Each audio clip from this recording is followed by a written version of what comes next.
Hello student, आप सभी का स्वागत है Saraswati coaching and computer centre के यूट्यूब चैनल पर। आज हम पढ़ने वाले हैं क्लास 12th की पुस्तक पॉलिटिकल साइंस का अध्याय 2।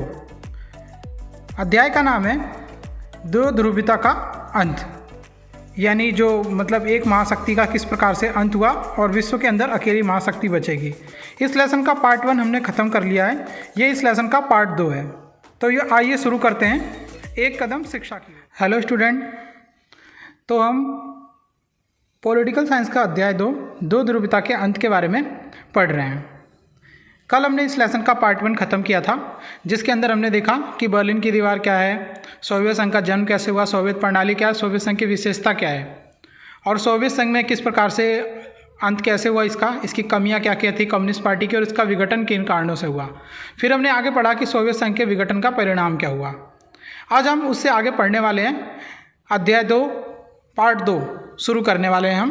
तो चलिए शुरू करते हैं। शॉक थेरेपी से आज का टॉपिक आरंभ करते हैं। सबसे पहले जानते हैं शॉक थेरेपी होती क्या है। शॉक थेरेपी शब्द का मतलब होता है, इसका शाब्दिक मतलब होता है आघात पहुंचाकर उपचार करना, यानी सत्ता का साम्यवाद के पतन के बाद सोवियत संघ विश्व बैंक और अंतर्राष्ट्रीय मुद्रा कोष के निर्देशानुसार समाजवाद से पूंजीवाद की तरफ संक्रमण कर रही थी। इसी को हम शॉक थेरेपी कहते हैं। ये 1990 में अपनाया गया था। कब अपनाया गया था? 1919 में अपनाया गया था इस शॉक थेरेपी को। और ये शॉक थेरेपी अंतर्राष्ट्रीय मुद्रा कोष और विश्व बैंक के समर्थन से रूस के अंदर अपनाई गई थी कि आपकी साम्यवादी सत्ता खराब हो रही है, तो आप साम्यवाद से सत्ता को पूंजीवाद में परिवर्तित कैसे करोगे, इसी संक्रमण को हम शॉक थेरेपी जानते हैं। अब आगे शुरू करते हैं। शॉक थेरेपी की क्या विशेषता थी, यानी शॉक थेरेपी की क्या विशेषता थी, ऐसी कौन सी विशेषता थी जो रूस ने शॉक थेरेपी की तरफ जाना अच्छा समझा। सबसे पहले मिल्कियत का प्रमुख निजी स्वामित्व और राज्य की संपदा का निजीकरण, यानी साम्यवाद सत्ता में पता है कि रूस के अंदर अब पूरी तरीके से खराब हो चुकी थी, तो उन्होंने क्या कर दिया, मिल्कियत का और संपत्ति का निजीकरण करने की पहली नीति क्या की इसके तहत अपनाई। आगे अगर हम बात करें तो शॉक थेरेपी के और क्या थे, मतलब विशेषता क्या थी। सामूहिक फर्म जो थी वो निजी फर्मों में बदल दी जाएंगी, यानी सामूहिक स्तर पर जो राज्य के अंडर जो उद्योग वगैरह है वो किसमें, निजी क्षेत्रों में बदल दिए जाएंगे। पूंजीवादी पद्धति से खेती मतलब की जाने लगेगी, यानी खेती में ज़्यादातर मतलब निजीकरण कर दिया जाएगा खेती का भी। व्यापार की व्यवस्था बड़े स्तर पर मुक्त व्यापार अपनाया जाएगा। मुद्राओं की आपसी परिवर्तनशीलता अपनाई जाएगी। पश्चिमी देशों से आर्थिक व्यवस्था का जुड़ाव रखा जाएगा और पूंजीवाद के अतिरिक्त किसी विकल्प व्यवस्था को नहीं स्वीकार किया जाएगा। यानी अब समाजवादी सत्ता का अचानक ही पूंजीवादी सत्ता में परिवर्तन ही शॉक थेरेपी क्या होता है, कहलाता है। लेकिन शॉक थेरेपी के परिणाम बड़े ही घातक रहे। अगर हम बात करें तो शॉक थेरेपी क्या थी और उसकी विशेषता तो हमने देखी, लेकिन इसके परिणाम क्या थे। परिणाम बड़े ही घातक रहे। शॉक थेरेपी का सबसे पहला परिणाम ये था कि पूर्णतः असफलता। रूस के उद्योगों का ढांचा चरमरा गया, यानी ये पूरी तरीके से असफल रही। रूस की मुद्रा का नाम रूबल है, उसमें भारी गिरावट आई, जिस वजह से मुद्रा संकट आया वहाँ पर।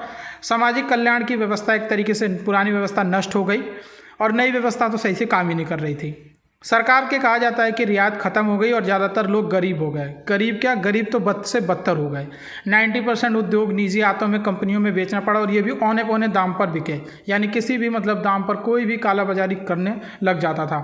साथ ही साथ इतने ज़्यादा कम दाम पर और इतने ज़्यादा उद्योग बिके कि इतिहास की इससे सबसे बड़ी गराज सेल भी हम कहते हैं। आर्थिक विषमता बढ़ी, गरीब और गरीब होता चला गया, अमीर मध्यम हो गया और मध्यम तो बिल्कुल ही गरीब हो गया। तो इस तरीके से लगातार आर्थिक विषमता बढ़ती चली गई। खाद्यान्न संकट आया, माफिया वर्ग का उदय हुआ। साथ ही साथ अमीरों और गरीबों के बीच एक तरीके से तीखा विभाजन देखने के लिए मिला, यानी और भी ज़्यादा स्थिति बद से बदतर हो गई। कमज़ोर संसद व राष्ट्रपति को अधिक शक्तियों से जिससे समाजवादी राष्ट्रपति शासन था, वो भी चीज़ें कहा जाता है कि पूरी तरीके से कमज़ोर हो गई। यानी ये कह लो कि पूरी तरीके से मतलब शॉक थेरेपी ने मतलब रूस की सत्ता और मतलब सोवियत संघ की सत्ता को उधेड़ कर रख दिया। आगे बात करें तो गराज सेल क्या है। गराज सेल एक नाम आया था इसके बीच में। शॉक थेरेपी के उन पूर्वी एशियाई देशों की अर्थव्यवस्था चरमरा गई और जो पहले साम्यवाद थी। कहा जाता है कि गराज सेल वो सेल बताई जाती है कि किस प्रकार से रूस में पूरा पहले तो उद्योगों पर राज्य पर नियंत्रण था, लेकिन जब सत्ता चरमरा उठी तो इसे निजी हाथों में बेचना पड़ा। और ये कह लो कि किसी भी औने पुने दाम पर और मतलब किसी भी दामों पर उद्योग सारे क्या करने पड़े, बेचने पड़े। सारा का सारा अर्थव्यवस्था और औद्योगिक व्यवस्था क्या हो गई, मटिया मेट हो गई। इसी को हम इतिहास की सबसे बड़ी गराज सेल कहते हैं। दरअसल जैसे हालात कैसे उत्पन्न हुए? कहा जाता है कि महत्वपूर्ण उद्योगों की कीमत कम से कम आंकी गई, यानी औने पौने दाम पर बेच दिया गया। हालांकि इस महाविक्री से में भाग लेने के लिए नागरिकों को अधिकार पत्र दिए गए, लेकिन उसमें भी कहा जाता है कि कालाबाजारी की गई अधिकार पत्रों में। रूस की मुद्रा रूबल का कहा जाता है कि नाटकीय ढंग से गिरावट आई, जिस वजह से मुद्रास्फीति भी बढ़ गई। लोगों की जो जमा पूंजी भी थी वो भी कहा जाता है कि मतलब कौड़ियों के भाव हो गई। तो इस तरीके से रूस के अंदर बड़े स्तर पर शॉक थेरेपी जो अपनाई गई कि इसकी वजह से रूस सुधरेगा, लेकिन शॉक थेरेपी की जो विशेषताएं थी उस विशेषताओं का कोई प्रभाव ना पड़कर इसके परिवर्तन में उसके सिर्फ नेगेटिव तथ्य यानी नकारात्मक तथ्य सबसे ज़्यादा क्या हुए, विकसित हुए। अब जब सोवियत संघ का विघटन हुआ तो सोवियत संघ के विघटन के बाद तनाव और संघर्ष की स्थिति जागृत हुई। जैसे जैसे सोवियत संघ विघटन की तरफ बढ़ रहा था वैसे वैसे जो 15 गणराज्य थे इनमें ज़्यादातर गणराज्यों में तनाव और संघर्ष की स्थिति विकसित हुई। सोवियत संघ के अधिकार गणराज्यों में संघर्ष होने लग गया। इन देशों में बाहरी ताकतों का दखल अंदाजी बढ़ी। साफ सी बात है, घर में अगर लड़ाई हो रही है तो पड़ोसी उंगली करेगा ही करेगा। उसी बात की बात थी। रूस के खुद 2 गणराज्य में चेचनिया और दागिस्तान में हिंसावादी अलगाववादी आंदोलन चलने लग गए। इस वजह से चेकोस्लोवाकिया को 2 पार्ट में डिवाइड करना पड़ा। तो आंतरिक संघर्ष के कारण बड़े स्तर पर राज्यों के अंदर ही सत्ता को लेकर, क्षेत्रों को लेकर बड़े स्तर पर संघर्ष जागृत हुआ। उसके बाद अगर बात करें तो बाल्कन क्षेत्र, बाल्कन गणराज्य के पास यूगोस्लाविया में भी गृह युद्ध चालू हो गया। कहा जाता है कि उसे कई पार्ट में डिवाइड करना पड़ा, जैसे कि ठीक है स्लोवेनिया, क्रोएशिया, ब्रुशेनिया जैसे कई राज्यों में क्या करना पड़ा, डिवाइड करना पड़ा। बाल्टिक गणराज्यों में कहा जाता है कि बड़े क्षेत्रों में लिथुआनिया ने मार्च 1990 में अपने आप को स्वतंत्र घोषित कर दिया। एस्टोनिया ने और लताविया और लिथुआनिया 1991 में संयुक्त राष्ट्र संघ के सदस्य बने, यानी पूरी तरीके से आज़ाद होकर अपने आप को एक अलग देश बना दिया। 2004 में वो नाटो में शामिल हुए।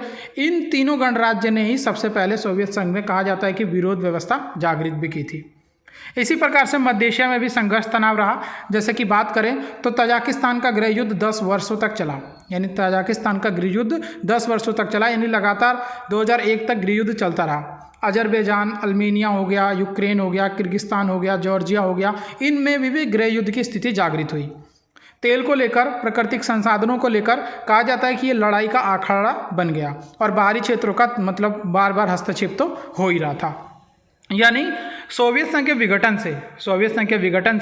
से क्या बोले, अगर वो जैसे जैसे टूटने लगा वैसे वैसे कहा जाता है कि बड़े स्तर पर संघर्ष और तनाव की स्थिति क्या हुई, जागृत हुई। जितने भी सोवियत संघ के सदस्य थे या सोवियत संघ से जुड़े हुए क्षेत्र थे उन सभी क्षेत्रों में लगातार क्या हुआ, मतलब बड़े स्तर पर तनाव और संघर्ष उत्पन्न हुआ। आगे चलते अगले पॉइंट की तरफ, तो वो है पूर्व साम्यवादी देशों से भारत के साथ संबंध। सबसे पहली बात आपको मैं हमेशा के लिए बता दूं, भारत के शुरू से ही साम्यवादी देशों के साथ बहुत अच्छे संबंध हैं। जब नेहरू तो पहले से ही साम्यवादी विचारधारा के कायल थे। इस वजह से भारत के पहले से ही पूर्व साम्यवादी देशों के साथ बहुत अच्छे संबंध हैं। कहा जाता है कि दोनों में बहुध्रुवीय विश्व और कहा जाता है कि बड़े स्तर पर दोनों में मित्रतापूर्वक संबंध हमेशा अस्तित्व में आए। जैसे कि पूर्व साम्यवादी देशों के साथ भारत के संबंध अच्छे हैं, रूस के साथ विशेषकर भारत के संबंध अच्छे हैं। दोनों का सपना है बहुध्रुवीय विश्व का मतलब स्थापना करना। दोनों एक दूसरे के सुरक्षा के मामले में क्षेत्रीय प्रभुसत्ता, विदेशी नीति, एक दूसरे के अंतर्राष्ट्रीय झगड़े और एक दूसरे का हमेशा से साथ देते आते हैं। भारत के साथ 2001 में 80 द्विपक्षीय मतलब तत्वों पर हस्ताक्षर किए रूस ने, जिस वजह से दोनों में संबंधों का क्या हुआ, लगातार विकास हुआ। रूस से तेल का आयात होता है भारत में। परमाणु परियोजना जैसी चीज़ें हो गई, चाहे मतलब किसी भी क्षेत्र, ऊर्जा क्षेत्र हो गए, हर जगह रूस और भारत मतलब एक दूसरे के क्या रहते हैं, साथ रहते हैं। भारत में 1971 में जैसे कि जब पाकिस्तान के साथ भारत के साथ युद्ध हुआ तब भी रूस ने भारत का क्या दिया, साथ दिया। अगर हाल ही के कुछ चीज़ों की बात करें तो गोवा में दिसंबर 2016 में ब्रिक्स का एक सम्मेलन हुआ है, जिसमें रूस और भारत के बीच कहा जाता है कि 17वें वार्षिक सम्मेलन में भारत के नरेंद्र मोदी ने रूस के राष्ट्रपति व्लादिमीर पुतिन के साथ रक्षा, परमाणु, अंतरिक्ष अभियान जैसे कई चीज़ों पर क्या किए हैं, मतलब बल दिया और एक दूसरे के साथ क्या किए हैं, अच्छी नीतियों का हस्ताक्षर किए हैं।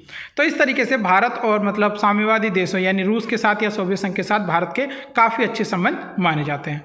तो आज के इस दूसरे पार्ट में हमने क्या देखा कि किस हिसाब से बड़े स्तर पर जब सोवियत संघ विघटन की तरफ बढ़ा तो उसमें शॉक थेरेपी कैसे अपनाई गई, शॉक थेरेपी क्या थी, उसकी विशेषता क्या थी, उसके परिणाम क्या थे, शॉक थेरेपी में किस किस स्थितियों के द्वारा पूरा का पूरा सोवियत संघ या रूस पूरी की पूरी तरह आर्थिक संकट में घिर गया। उसके बाद जब रूस का विघटन हुआ तो उसके विघटित गणराज्यों में संघर्ष और तनाव कैसे हुआ। फिर हमने देखा कि रूस और भारत के और साम्यवादी देशों के साथ भारत के क्या संबंध थे। तो इस तरीके से 2 पार्ट के अंदर हमने ये दूसरा लेसन क्या कर लिया है, समाप्त कर लिया है। कल हमने पहला पार्ट देखा था, आज ये दूसरा पार्ट भी खत्म हो गया। तो इस तरीके से दूसरा लेसन 2 ध्रुवीयता का अंत समाप्त होता है। धन्यवाद।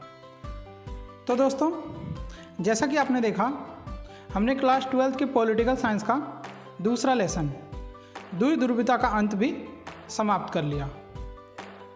ये इस वीडियो का दूसरा पार्ट था। अगर आपको वीडियो पसंद आई तो वीडियो को लाइक करें, कमेंट करें और शेयर करना ना भूलें, ताकि ये वीडियो अत्यधिक लोगों के पास पहुंच सके। और इसी प्रकार की और भी वीडियो देखने के लिए चैनल को सब्सक्राइब करें और आई बटन पर क्लिक करें, ताकि आप पार्ट 1 भी देख सकें। तो जब तक के लिए कीप लर्निंग, अपना ख्याल रखें।